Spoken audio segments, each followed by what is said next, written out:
যিনি হলেন শাফাতের কান্ডারি, যিনি এই সালাত পড়েছেন সাহাবা আজমাইনদেরকে নিয়ে।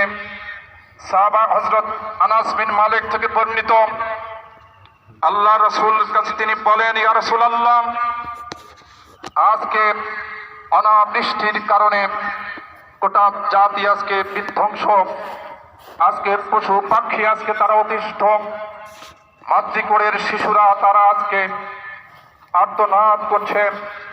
রব্বুল আলামিনের হাবিব যিনি হলেন মুহাম্মদুর রাসূলুল্লাহ সাল্লাল্লাহু আলাইহি ওয়াসাল্লাম, তিনি উন্মুক্ত মাঠে গিয়ে আল্লাহর কাছে সালাত পড়ে আল্লাহর কাছে দোয়া করেছেন। তার ধারাবাহিকতায় আজকের সালাত।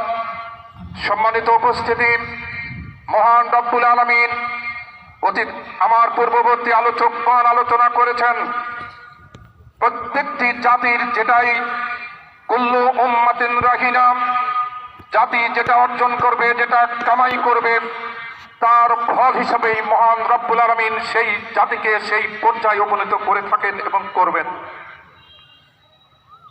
হযরতে মূসা আলাইহিস সালামের সময় জাতির লোকজন এসে বলছে, জামানার নবী, তুমি তো মহান মাবুদের সাথে তোমার কথোপকথন হয়ে থাকে, মহান আল্লাহর দরবারে প্রার্থনা করো।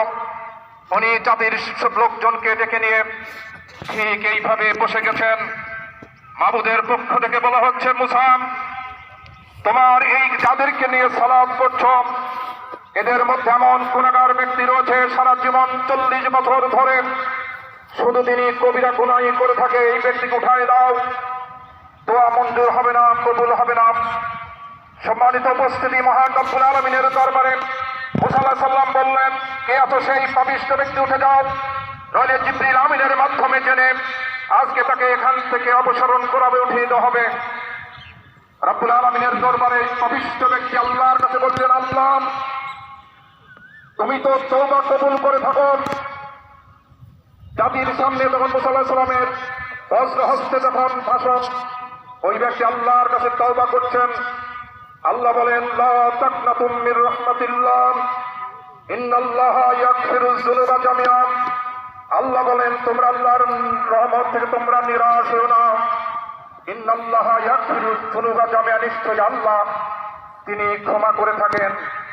সম্মানিত উপস্থিতি, অতীতের ইতিহাস হচ্ছে তাই যে কোন জাতি যখন বেপরোয়া হয়ে গেছে, আল্লাহ রাব্বুল আলামিন ওই জাতির সামনে বল সম্মান, বল বিভাগ, জ্ঞান দিয়ে, বঙ্গবল দিয়ে, অকন দিয়ে, মশা দিয়ে ওই জাতিকে সাহায্য করেছেন এবং ওই জাতিকে ফিরে নিয়ে আসার জন্যই রব্বুল আলামিন তাদের প্রতি বিভিন্ন পরীক্ষা অবতরণ করেছেন।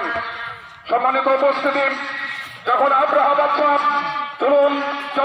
চরম শিখরে পরিণত বাইতুল্লাহ কাবার ঘর যেটাও হলো বাইতান তুলিয়া লিন্নাস লাল্লাযী বিবাক্কাতান মুবারাকাতান, আল্লাহর মনোনীত একমাত্র জীবন মনোনীত ঘর হচ্ছে বাইতুল্লাহ। যে বাইতুল্লাহ 1 রাকাত সালাত পড়লে দুনিয়ার অন্যান্য মসজিদে 1 লক্ষ রাকাত হবে, মানে সমান সওয়াব আল্লাহ রাব্বুল আলামিন দান করে থাকেন। সম্মানিত উপস্থিতি, যদি মিটিং সত্য ইনশাআল্লাহ, সেখানে যখন ওই বাদশাহ আব্রাহা ওই কাবা ঘর ধ্বংস করতে এসেছিল, মহান রব্বুল আলামিনের জন্য ইন্নাল্লাহা ইযা আরাদা শাইআন আইয়ালাহু কুন ফায়াকুন, মহান আল্লাহর দরুদ লাগে না, ওই জাতিকে সাহায্য করার জন্য আল্লাহ ছোট ছোট ইট দিয়ে, পাখি দিয়ে আল্লাহ সেই জাতিকে সাহায্য করেছেন। সম্মানিত উপস্থিতি, আল্লাহ রাব্বুল আলামিন আব্রাহা বাদশাকে ওই আমরা যেমন আলাম তারা কাইফা ফাআলা রাব্বুকা বিআসহাবিল ফিল, সূরা ফিল আমরা পড়ে থাকি।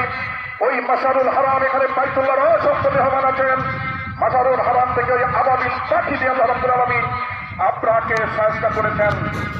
লূত আলাইহিস সালামের জাতি যখন চরম বিপর্যস্ত, আল্লাহ সেখানে কোম্মাল, ওকুন দিয়ে, ব্যাঙ দিয়ে, হরিণ দিয়ে সেই জাতিকে সাহায্য করেছেন। সম্মানিত উপস্থিতি, আমরা এখানে উপস্থিত, আমাদের সামনে 2 থেকে 3 বছর পূর্বে আল্লাহ রাব্বুল আলামিন করোনা নামক ভাইরাস দিয়ে এই দুনিয়ার প্রায় 1.5 কোটি মানুষকে আল্লাহ রাব্বুল আলামিন নিধন করে দিয়েছেন। তোমরা ঠিক কিনা বলেন?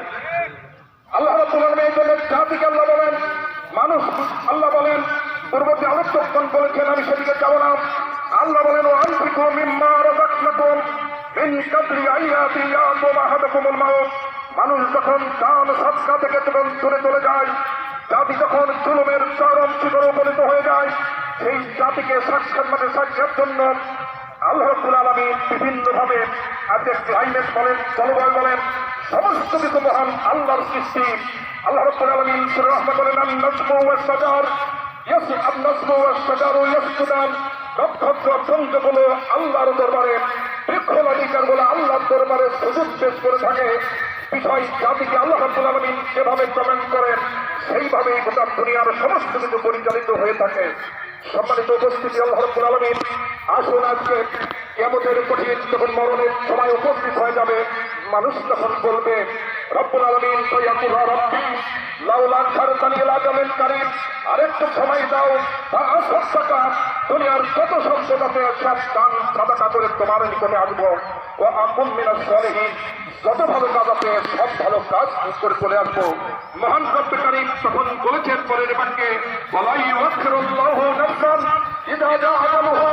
রব্বুল আলামিন বলবেন, তোমাকে তো অনেক সময় দিয়েছি, আর কোনো সময় তো হবে না। সম্মানিত উপস্থিতি, আসুন আজকে 40, 42, 45 ডিগ্রি তাপমাত্রা আমাদের জীবনের এটাই চরম তাপ, যেটা আজকে আমাদের দুর্বিষহ জীবন। আজকে যে আল্লাহর কাছে আমরা ক্ষমা চেয়ে আমরা যাদের উপর যাকাত খরচ হয়েছে, নিসাব পরিমাণ সম্পদ হয়েছে, আমরা গুনে গুনে হিসাব করে যাকাত প্রদান করি। আল্লাহ রাব্বুল আলামিন বলেন, ওয়া মিম্মা রাযাকনাহুম, আল্লাহ বলেন যে তোমরা আমার দেওয়া রিজিক থেকে তোমরা দান করো। রিজিক তুমি অর্জন করো না, আসমানের মালিক তিনি রিজিক দিয়ে থাকেন। সম্মানিত উপস্থিতি, যাই আসুন আজকে দান সাদকা যখন আমাদের এবং দুর্নীতি এবং জুলুম যখন চরম শিখরে উপনীত হতে থাকে, যেই জাতিকে আল্লাহ রাব্বুল আলামিন পরিবর্তন করার জন্য বিভিন্নভাবে আল্লাহ তাদের প্রতি গজব অবতরণ করেন। আজকে এই গজব কঠিন চূড়ান্ত পর্যায়ে যায়নি। আল্লাহর কাছে আমরা আজকে ইস্তিসকা, আল্লাহর কাছে প্রার্থনা করি, আল্লাহ আমাদের এই গজবগুলো উঠিয়ে নিন। রব্বুল আলামিন আমাদের এই গজব থেকে নিষ্কৃতি দান করুন।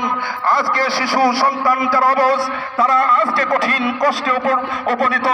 রব্বুল আলামিন আজকে আপনার সৃষ্টির যে সমস্ত পশু পাখি গবাদি পশু সকল কিছু আজকে দুনিয়ার বুক থেকে নিধনের পর্যায়ে। আল্লাহ রাব্বুল আলামিন আমাদের প্রত্যেকের জীবনের ত্রুটিগুলো, এটা হচ্ছে তাওবা ইস্তিগফারের সালাত, এটা হচ্ছে নিজের ভুল শুধরানোর সালাত। বেশি বেশি আমাদের আস্তাগফিরুল্লাহ পড়ি, আল্লাহর বরত্ব ঘোষণা করি। রব্বুল আলামিন আমাদের সকলকে তৌফিক দান করেন এবং আল্লাহ রাব্বুল আলামিন আল্লাহ যেন আমাদের আল্লাহুম্মা আসকানাম ওয়াইসাম মাগিসাম মারিয়াম। রব্বুল আলামিন আপনি আমাদের এই জমিনের বুকে আল্লাহ আপনার রহমতের বৃষ্টিতে জমিনকে আপনি সিক্ত করে দিন। সবাই বলি আল্লাহুম্মা আমিন। আখিরু দাওয়ানা আলহামদুলিল্লাহি রাব্বিল আলামিন। আসসালামু আলাইকুম ওয়া রাহমাতুল্লাহি ওয়া বারাকাতুহু।